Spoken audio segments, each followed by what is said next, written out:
수요일 오후를 보내고 나면 목요일 아침에는 몸이 천근만근 같습니다. 그래서 할 수 있는 한 간단하게 메시지를 전하려고 하는데 또 중요한 부분은 잘 다룰 수 있도록 그렇게 노력하겠습니다.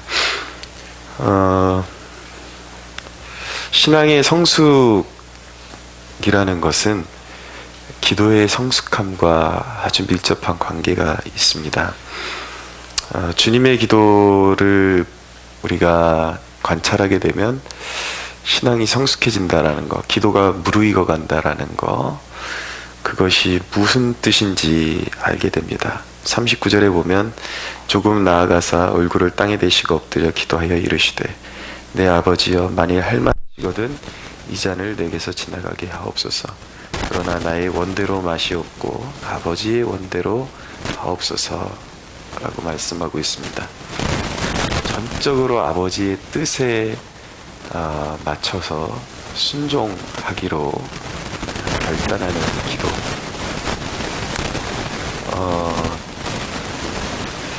제가 개척하면서 배운 한 가지가 있습니다. 이전에 기도 선포할 때 어떤 것들에 대해 사안들에 대해서 기도하면 반드시 하나님께서 이루어 주시는 하나님에 대한 확신을 갖게 되었습니다. 정말 아무리 큰 기도 제목도 2년 3년 기도가 무르익으면 반드시 응답해 주시는 그런 하나님을 경험했습니다. 정말 너희가 내 안에 거하고 내 말이 너희 안에 거하면 무엇이든지 원하는 대로 이루리라. 그 말씀처럼 이루어 주시는 하나님. 어떨 때는 기도가 응답이 안 되는 것처럼 보이는데 시간이 지나고 나면 항상 깨닫게 되는 것은 하나님이 오르셨다라는 것을 깨닫게 되는 것이죠. 근데 개척을 하고 나서는 정말 소위 세상 표현대로 하면은 되는 것이 없다라는 표현이 맞을 정도로 그렇게 꼭 하늘이 막힌 것 같고 하늘과 땅과 벽이 막힌 것 같고 그렇게 응답이 지연되고 못 하나 제대로 되는 게 없는, 제 마음에 소원한 바가 되는 게 없는 그런 상태를 보내고 있습니다. 이전에 많은 목회자들을 통해서 책을 보면은 비전을 품어라 그러면 이루어진다 라는 그런 이제 내용을 보고서 저도 목회에 대한 창대한 그런 비전을 꿈꾸고 시작을 했는데, 근데 솔직히 말해서 그동안은 되는 게 없었어요. 그렇지만 이 말씀은 앞으로도 되는 게 없다라는 뜻은 아닙니다. 그건 하나님이 이 기간 동안에 저에게 특별히 뭔가 행하실 일이 있고 가르쳐 주실 것이 있기 때문에 하나님이 이런 상황을 허락하신 것이라고 믿습니다. 근데 하나도 되는 일이 없으면서 배운 것이 이제 주변에서는 그런 이야기들을 많이 하거든요. 왜 이런 것도 안 해보고 저런 것도 안 해보냐. 안 해본 게 아니라 못하는 것입니다. 그러니까 저도 이제 대형교회에서 많이 이제 훈련을 받고 사역을 했기 때문에 어떤 행사를 기획하고 이런 것들에 대해서는 꽤 능숙한 사람이었습니다. 그래서 어떤 일을 행사를 기획하고 하면 되는 교회들이 있죠. 왜냐하면 인적 자원이 이미 구축이 돼 있고 또 재정적인 면도 그냥 행사를 기획하고 교회에 제출하면 모든 것이 받쳐지고 그런데 그것을 몰라서가 아니라 개척이라는 것은 완전히 차원이 다르다라는 것이죠. 완전히 차원이 다릅니다. 큰 교회에서는 이제 그 부흥의 탄성, 성장의 탄성을 받아가지고 교회 이름 듣고 그냥 계속 사람들이 몰려오는 반면에 개척교회에서는 한 사람이 교회에 정착하는 것은 기적 중에 기적이라고 말할 수가 있습니다. 그만큼 어려운 싸움을 하고 있는 것인데 이 과정 속에서 하나님이 제게 가르쳐 주신 것은 매 상황마다 순종하고 가는 것이 무엇인지를 가르쳐 주신 것이죠. 그래서 되는 일은 없었지만, 제가 원하는 일이 되는 일은 없었지만 제가 원치 않게 되는 일도 참 많았습니다. 그러니까 전혀 기도 제목하고 다른데 하나님이 상황을 펼쳐주셔가지고 아마 인간의 힘으로 버텼다면 이 목회 못했습니다. 할 수가 없는 상황이었죠. 근데 문을 닫을래야 닫을 수 없는 또 기가 막힌 또 상황들을 하나님께서 계속 연출을 시켜주셔서 여기까지 오게 된 것이죠. 여기까지 오면서 비전이라는 것에 대해서 다시 생각해 보게 되었는데, 그것이 바로 예수님과 비전과 맞물린다라는 것을 배우게 되는 것입니다. 주님은 큰 그림 안에서 오직 하나님의 영광을 구하셨고, 또 어떻게 하면 이 잔을 내려놓을 수 있을까? 사실은 저는 이 대목은 주님이 그만큼 유약하셨다라는 것보다도 우리 죄인들을 위해서 우리의 연약함에 동참하시고 동정하시기 위한 주님의 구속사역 중에 한 부분이라고 생각합니다. 그래서 내려놓을 수도 있었고 그렇게 기도도 하셨지만 결국 아버지의 뜻에 복종하기로 하신 것. 그러니까 우리 인생의 사실은 진정한 비전이라는 것은 한 단계 한 단계 내가 먼저 앞서서 치고 나가면서 하나님 따라오세요가 아니라 안 될 때는 이유가 있다라는 것을 다 이제 깨닫게 되고, 항상 두드리면서 하나님의 뜻이, 하나님의 길이 어디에 있는지 구하면서 하나님께서 열어주시는 그 길들에 순종하면서 가는 것. 저는 제 목회가 어느 정도 사이즈가 될지, 어느 정도로 뻗어나갈지 그 부분에 대해서 완전히 내려놓았습니다. 제 꿈은 큰 교회도 아니고 작은 교회도 아니에요. 작은 교회 한다 그래서 막 의협심이 생기고 나는 이렇게 고생했어, 그러고 싶은 마음도 없습니다. 그것이 하나님의 뜻이라고 생각하지 않습니다. 그리고 큰 교회를 무조건 지향하는 것도 하나님의 뜻이라고 생각하지를 않습니다. 제가 구하는 것은 이 시대에 나를 부르시고 세우신 하나님의 목적과 뜻이 있다면 그것을 이루어 달라는 것이 제 꿈이 되고 비전이 된 것이죠. 그러니까 기도가 그렇게 바뀌더란 말이에요. 근데 제가 한 가지 드리고 싶은 말씀은, 많은 분들이 성경을 이해할 때에 새롭게 배우게 되는 그 부분에 머물러서 단면적인 면을 보고 기도에 대한 결론을 내리시는 것도 위험합니다. 뭐냐면 주님이 큰 구속사역의 그 틀 안에서는 완전히 아버지께 복종하는 기도를 드리셨어요. 근데 성경에 여러 가지 이제 다방면으로 기도가 무엇이냐라는 그런 이제 접근을 해야 되는데, 사도 바울의 사역을 봐도 그렇고 하나님께서 어떤 문을 열어주시고 일이 되게 하실 때는 어떤 목적을 세우고 구체적으로 그 기도 제목이 이루어지게 해달라고, 어떻게 길을 열어주시고 어떤 인도함을 받게 해달라고, 또 그런 부분에 있어서는 기도 제목이 분명해야 되고 구체적이어야 될 분명한 이유가 있고 또 그렇게 해야 된다라는 것, 기도에 그런 면이 있다라는 것, 그것을 이해하고 기도를 해야지 나는 소원이 없어, 그렇게 되면 향방 없는 기도가 되게 되는 것이죠. 전체적으로 아버지의 비전이 나의 비전입니다, 순종하겠습니다 라는 각오와 결단이 있어야 되지만, 하나님께서 뭔가 되게 하실 때, 또 뭔가 원하시는 것이 마음에 느껴질 때는 막연하게 기도하면 안 되고 분명하게 하나님 이런 목표를 이루어 주십시오 라고 기도를 해야 되는 것입니다. 그러나 그 상황 가운데 늘 두드리는 마음이 있어야 되는 거예요. 하나님이 이런 걸 원하시는 것 같구나. 그러면 그 기도의 방향성에 대해서 방향을 정하고, 때로는 선회할 수 있어야 되고, 때로는 어떤 아직 이 기도가 무르익을 때가 아니구나라는 그런 마음을 주실 때는 그냥 조금 기도하다가 응답이 안 된다고 치워버리고 이것이 아니라 꾸준히 그 기도 제목을 가지고 하나님이 무언가 보여주실 때까지 계속 기도해야 하는 것이 기도의 법칙이라는 것을 기억해야 하는 것입니다. 그 신앙생활의 승리와 기도 생활의 그 승리, 이것이 밀접한 관계가 있습니다. 신앙이 패배하는 이유가 무엇인가? 우리 신앙의 초보들이 특별히 잘 들어야 되는데, 신앙생활의 패배와 그런 좌절은 기도 생활의 패배에 바로 직결되는 것입니다.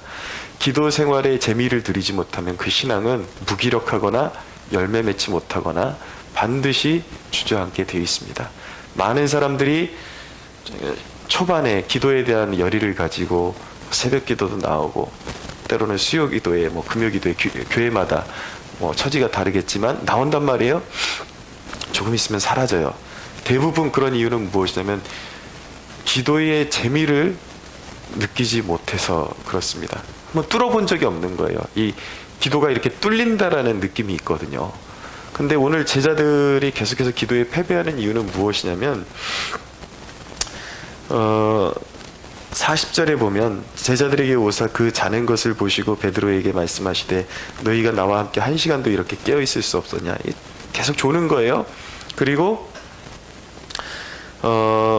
43절에 보면 다시 오사 보신즉 그들이 자니 이는 그들의 눈이 피곤함일러라.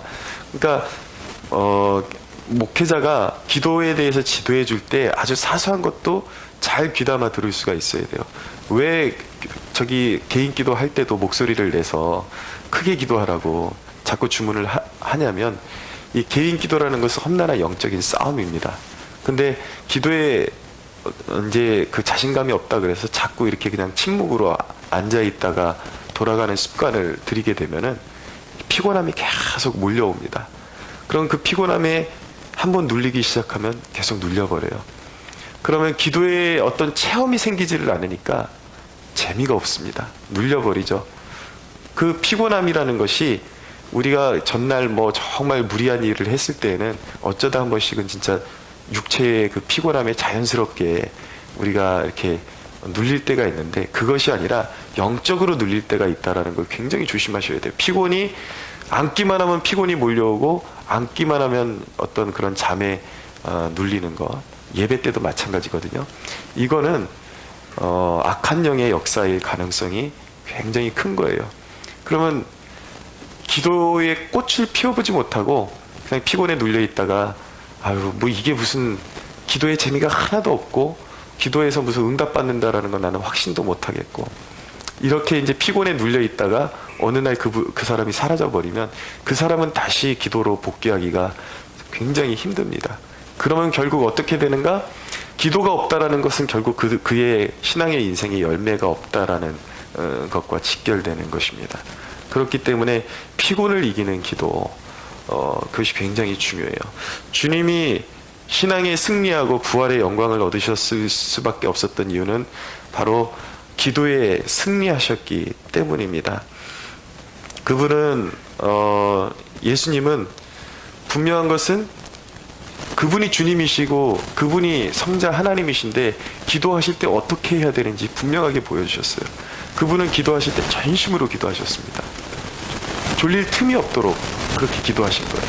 전심으로 기도하셨고 분명한 건 목적의식, 분명한 것은 아버지의 뜻이, 그 목적의식이라는 것은 내 뜻을 아버지께 관철시키겠다라는 것이 아니라 아버지께서 주신 뜻을 내가 받들 수 있는 확신 가운데 설 수 있게끔 목적을 가지고 계속 기도하셨다라는 것이죠. 전심과 목적의식을 가지고 관통하는 기도. 주님이 3번 기도하셨다는데 성경에서 사도 바울도 3번 구했다, 3번 구했다라는 것은 3이나 7이나 이런 수는 완전수를 의미하는 것입니다. 그래서 완전하게 아버지의 뜻이 내 안에 머물고 세상에 맞설 수 있는 확신 가운데 갈 수 있도록 그렇게 기도했다라는 것입니다. 기도에 승리하니까 어떻게 됩니까? 예수님도 이 땅에 육신을 입고 오셔가지고 이 기도 전에 내 마음이 민망해서 죽게 생겼다. 내 마음이 지금 고민하여 죽게 생겼다. 제자들에게 그렇게 말씀하셨다고요. 근데 주님께서 아버지 앞에 온전한 기도를 드리시고 기도 생활에 승리하시니까 어떻게 되냐면 46절에 일어나라 함께 가자. 여러분, 신앙의 승리, 기도의 승리는 무엇이냐면 내 앞에 있던 문제가 갑자기 그냥 완전히 사라져 버리는 것만이 기도의 승리가, 신앙의 승리가 아니라는 것을 기억해야 되는 것입니다. 내 앞에 당면한 문제가 있는데 그 문제가 너무나도 크게 보여서 세상에 맞설 엄두가 나지 않고 주눅이 들어있었는데 기도에 승리하고 나니까 그 문제가 너무 작게 보이고 하나님이 크게 보이고 위대하신 하나님이 나를 도우실 것이라는 확신 가운데 그 문제에 직면할 수 있는 힘을 얻는 것. 영의 담대함, 마음의 담대함, 이것을 갖는 것이 바로 신앙의 승리요 기도 생활의 승리라는 것을 기억해야 하는 것입니다. 그래서 관통하는 기도, 이게 졸릴 때도요, 정말 아까도 말씀드렸지만은 이 부분만 요즘에 마칩니다. 피곤에 정말 그 스케줄 때문에 어쩔 수 없이 피곤에 눌리는 날이 있는데 잘 들으셔야 돼요. 그나마도 오래 지속되도록 원래 이런 거야 놔두면 잠에 눌리고 악한 영에 눌려서 결국은 기도의 자리를 패배하게 됩니다. 그런데 정말 마음을 먹고 오늘은 승리할 거야. 그리고 정말 전심으로 그리고 목적의식을 가지고 기도에 뚫으면 어떤 현상을 경험하게 되냐면요, 영적인 승리가 육체에까지도 영향을 미친다는 것을 경험하게 되실 것입니다. 왜냐하면 영적으로 뚫리는 기도가 이루어지는 날은요, 영이 굉장히 머리가 상쾌해집니다. 육신이 가벼워집니다. 그런 것들을, 그러니까 오늘은 기도가 좀 안 됐네 그러고 가셔서 그냥 거기서 기도를 포기하시면 안 되고, 그래도 일단 나와야 돼요. 나와가지고 한번 기도가 뚫리는 걸 경험하면 감이 오는 것입니다. 기도 이렇게 해야 되는구나. 그러면 나를 무기력하게 하는 이 바쁜 시대 가운데 오히려 그 피곤함에 눌려 사는 것보다 기도를 관통함으로 말미암아 내 영혼이 새로워져서 내가 하늘로부터 공급되는 새 힘을 얻는 것이 훨씬 그 말로 표현할 수 없는 100배, 1000배 유익하고, 이래서 기도가 세상을 이기는 길이라는 것이구나, 방법이라는 것이구나, 유일한 길이라는 것이구나 라는 것을 깨닫게 되는 것입니다. 사랑하는 여러분, 기도에 관통하면 세상을 이길 수 있습니다. 주님께서 말씀하셨어요. 하나님께서 이사야를 통해서 말씀하셨습니다. 장정이라도 넘어지고 정말 젊은이라도 자빠지고 넘어지되 여호와를 앙망하는 자는 독수리 날개침같이 새 힘을 얻어서 비상하는 힘을 얻게 될 것이다 라고 말씀하셨는데, 그것이 진짜 문자적으로 경험되어지는 축복이 기도 안에 있습니다. 기도 생활에 승리하면 내 몸이 가벼워지고 육신이 새로워진다라는 것. 항상 패배하는 기도에 머무르지 마시고 한번 관통하는 기도를 뚫어보시면 감이 오는 거예요. 그 감을 알게 되고 항상 승리하는 기도로, 반드시 승리하는 기도로 전국에는 하나님께서 여러분들에게 계획하신 뜻이 이루어지고, 또한 아울러서 여러분들의 오랜 기도의 제목의 수건들이 이루어져서 정말 신앙의 기쁨으로 충만함을 누리시는 저와 여러분이 되기를 예수님의 이름으로 축원합니다.